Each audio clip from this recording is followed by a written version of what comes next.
Hello guys and girls, and welcome to episode number 3 of SebTalksSports. That intro that you just heard there was created by All-Pro New York Giants running back, now music creator and friend of the show, David Wilson. Go and check him out on all of his social media platforms at 4StillRunning on Twitter and Instagram, and his music under David E. Wilson across all good music streaming services. He's available for business, so drop him a message if you're looking for some beats for your podcast, adverts, commercial, absolutely anything you need. Before I get into this episode, I just want to say that if you're not already following SebTalkSports across all platforms, then please do. You can find me on Facebook, SebTalkSports, YouTube, SebTalksSports, Twitter at SebTalkSports, and Instagram, where I'm primarily active. It's at SebTalksSports. Today I've got another very special guest. She's an NFL alumni cheerleader who took to the sidelines for the Los Angeles Rams when they were based in St. Louis, and now heads an incredible non-profit organisation, Team Gateway to a Cure. Quick note, this was my first ever interview, and my interviewing skills have come a long way since, but Jennifer is an absolute inspiration and was a fantastic guest, perfect for episode 3. So without any further ado, here's the interview in full. Enjoy!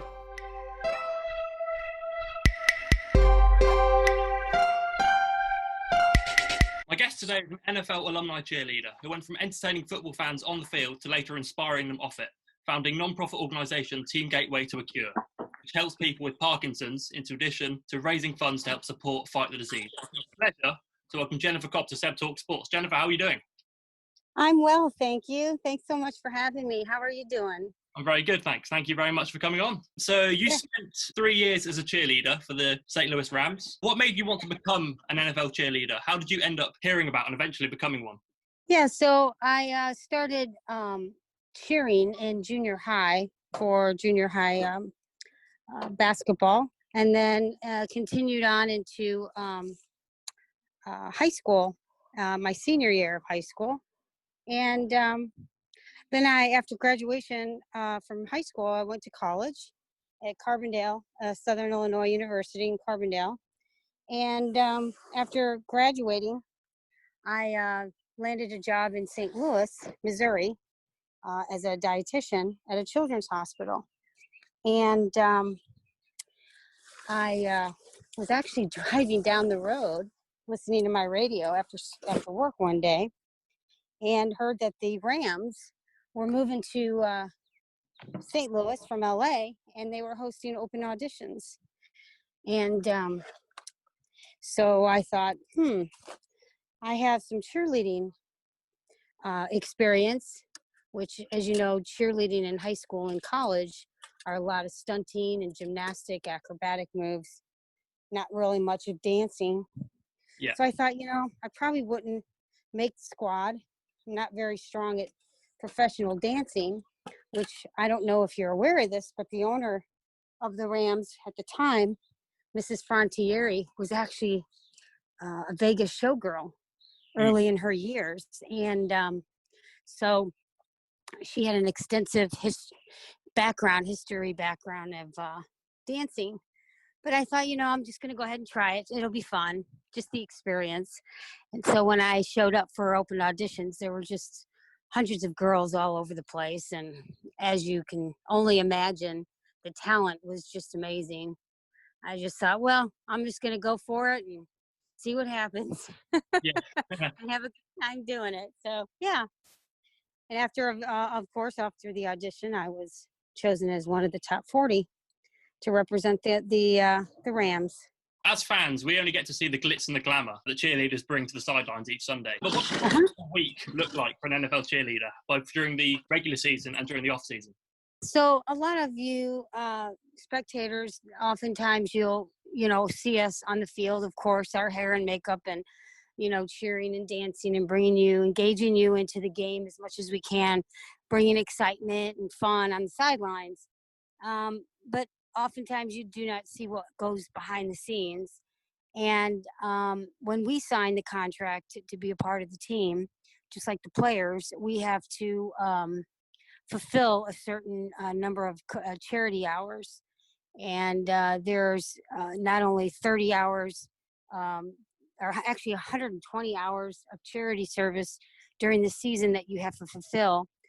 You also have public appearances that you have to attend, and different charity functions. But also you have quite a bit of hours of practice during the week, Tuesdays and Thursdays for 4 hours, and that's after work. And Saturday, the day before the game, if the team is in town for a home game, you practice about 4 hours on a Saturday from 7 to noon. And then call time on the field Sunday morning is 7 a.m. And we practice 2.5 hours before the game, practicing our line, our spacing, going through every routine, and then back to our locker room for hair and makeup, lunch, and then on the field for the tunnel right around 11:40, 11:45, and then we cheer for 4 hours. So it's an athletic event, obviously. It takes a lot of endurance, perseverance, focus. So it's more than just a pretty smile and a good set of eyelashes Yeah, to make absolutely. it all happen. So yeah, so it's a time commitment, and many times the girls are not doing this full time. They have their students, or they have the different careers that they're involved in. So it's definitely a time commitment. Yeah. Do you say on game days are you getting there before the players are getting there? The players show up around the same time, Oh, wow. 7-ish, 8, and then they go head to the locker room and go through, their game plan.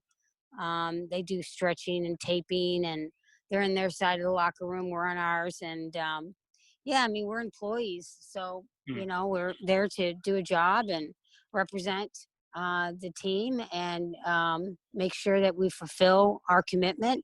So there's more than talent that goes into the selective process when they're looking at not only a player but a cheerleader. You can have the raw talent, and you can be a great dancer, a good football player, but there's also a lot of things that are behind the scenes that go into the selective process. As you know, when they scout a player, it's more than just talent that keeps them on the field. They have got to make the commitment for charity. They got to make the commitment to be a team player. They got to make a commitment to have good character and good values and morals and good choices. And so it's the whole package that the NFL is looking at. And so we're getting that both not only in the players but in the cheerleaders, like you say. And the cheerleaders, absolutely. Yeah, because when you retire, you come off the field and you hang up your pom pom, or you put your football away, and the helmet's, packed up. You're representing the NFL as an ambassador forever. So that's a family. It's a family unit. There's loyalty and trust, and we're groomed from the very get go, from the very moment you sign the contract, that this is a commitment, and it's pretty much lifetime. So during your time as a cheerleader for the Rams, what was the best experience you would say you had? What was your favorite part of the job? Oh, definitely locker room. Mm. There's so much fun, camaraderie, and goofing off and joking that happens in the locker room. I mean, some of the funniest things. Even to this day, when we get together and we reminisce, um, it is just locker room talk. It's locker room stories. It's just amazing, and I'll never forget. Even at summer camp, when you're around these girls 24/7 for 7 straight days, and you have little sleep, and you're dancing and practicing for 12 hours.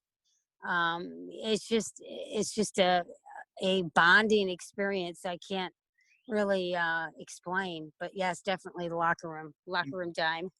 Yeah, so it's like a bit of a family atmosphere, and I'm guessing you're still in contact with a lot of the girls that you cheered with. Yeah, yeah, for sure. We're lifetime friends.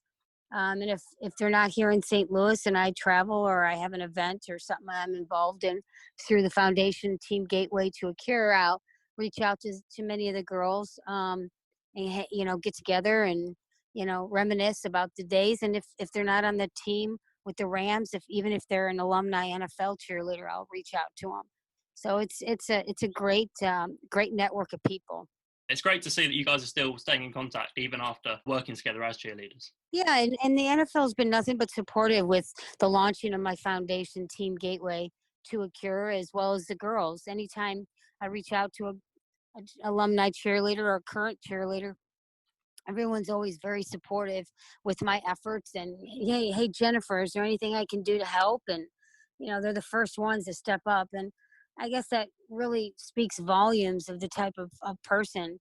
Philanthropy is always, I think, in the back of our hearts somehow, some way. And people are always looking for opportunities to help out.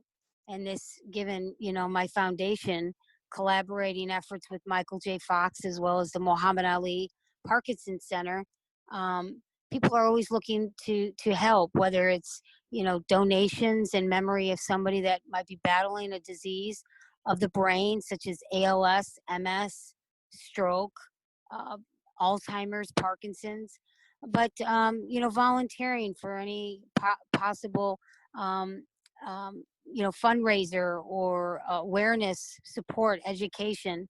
That's really, I think, being that is our mission with the foundation, it makes for a really good connection for many people.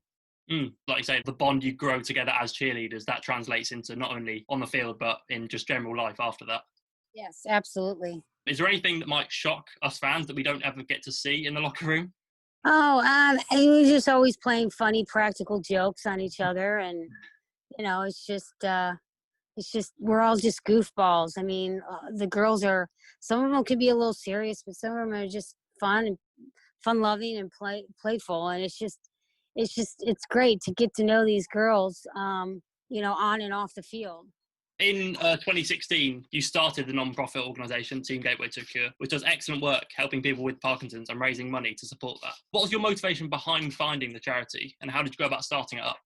So my father was diagnosed with Parkinson's in 1999, right around the time Michael J. Fox was diagnosed and went public with it. And over the years, I'd raised quite a bit of money for his foundation. And he has honored me at the VIP Awards in New York City for my efforts. And I wanted to do more than hosting 5K runs. I wanted to, put on many different charity events. So the Fox Foundation gave me the name Team Gateway to a Cure. And I collaborated with some people that I knew in town that wanted to be a part of the foundation as a board of director. And I sent out a press release and launched the unveiling of the logo, and announced Team Gateway to a Cure was live, and we've been nonstop ever since. Now our efforts are focused more on education and awareness for caregiver support. So like you say, you've already achieved great things in just the few years you've been around. But what do you have for sort of the future of the organisation? What are your aims to achieve in sort of the next 5 years or so? We really want to focus on caregiver support and what that looks like. Caregivers are now known as the second patient. Insurance companies are recognizing them, and now I'm putting in programs in hospitals and different cities throughout the country. Caregivers need to have a place to go to vent, to talk about their stories and how to get support. They go through exhaustion and depression and anxiety caring for their loved ones in the home, and they need to be equipped emotionally and physically on how to care for their loved ones. Well, I think what you're doing is absolutely amazing, and I really hope to see how the charity continues to grow in the future. Thank you so much. You're very welcome. I appreciate it. Jennifer, this was an absolute pleasure. Where can people go about finding you? We have a website, www.teamgatewaytoacure.org. I'm also on Instagram. I'm on Facebook. I'm on LinkedIn. And you can go to the website and, shop around, look around, see how you can volunteer, shoot me an email, questions. I'm always happy to answer anything and, get back to you. But platforms like yours, podcasts, and just talking about what it looks like to support a caregiver. Many times we have our stories of, whether you're a grandparent caring for grandchildren, or you're a single parent like myself caring for my kids, or I'm an adult child caring for my father who's got Parkinson's. I need to have the support and share stories with each other to collaborate efforts so we can all be strong enough to get through another day of hope. Definitely. It's so important. And I'll be sure to leave your links down below so people can find you easily. Yeah, I appreciate it. www.teamgatewaytoacure.org. Perfect. Jennifer, thank you very much for your time. Thank you so much for having me. And there she was, the absolute inspiration that is Jennifer Cobb, just the loveliest woman with some great stories about her time as an NFL cheerleader and the realities of the profession. An incredibly tough job that takes a lot of dedication and talent. I've got many more great guests coming very soon, so stay tuned right here on Seb Talk Sports. And to take us out as usual, here's another brilliant track by All-Pro New York Giants running back, turned music creator and friend of the show, David Wilson. Catch you soon, guys.